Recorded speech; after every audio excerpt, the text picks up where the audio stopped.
রান্নাবান্নায় সবাইকে স্বাগত জানাই।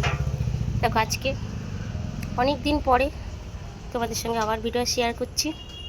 আজকে ফ্রাইড রাইস হবে আর চিকেন কষা হবে। তার জন্য দেখো চিকেনটাকে ধুয়ে নিয়ে চলে এসেছি। আর এখানে মশলাগুলো সব বেটেছি। এখানে আদা রসুন সব একসাথে বেটে নিয়েছি। এটা আর কয়েকটা কাঁচা লঙ্কা। এখানে আছে তোমার চাল মগজ পোস্ত বাটা।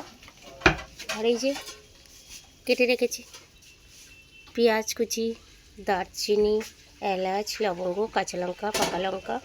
আর কড়াইতে তেল বসিয়ে রেখেছি। এই দোকান করব আর কিছু টাইম যখন ফাঁকা পাবো তখন রান্নাটা কমপ্লিট করব। কেন আমি এখন একদম সময় পাচ্ছি না তোমাদের সাথে ভিডিও শেয়ার করার। আর এই দেখো বাড়িতে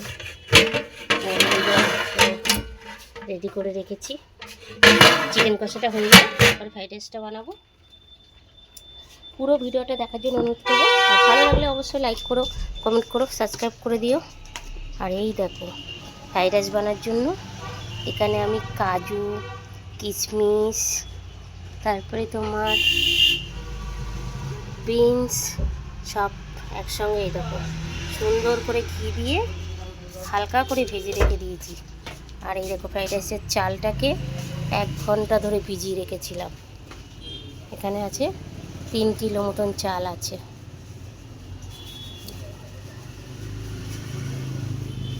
আর রান্নাটা আমি এখন তোমাদের সাথে শেয়ার করতে পারছি না। এখন আমি এইগুলো সামনে যেগুলো রেডি করেছি সেইগুলোই শেয়ার করলাম। আর সবাই ভালো থেকো, সুস্থ থেকো।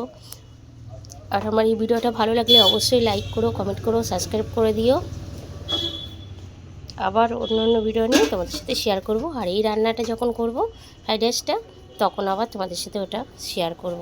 কেন এখন আমি দোকান করতে যাচ্ছি, এখন তো হবে না। এই যে দোকানের সব রেডি হয়ে গেছে।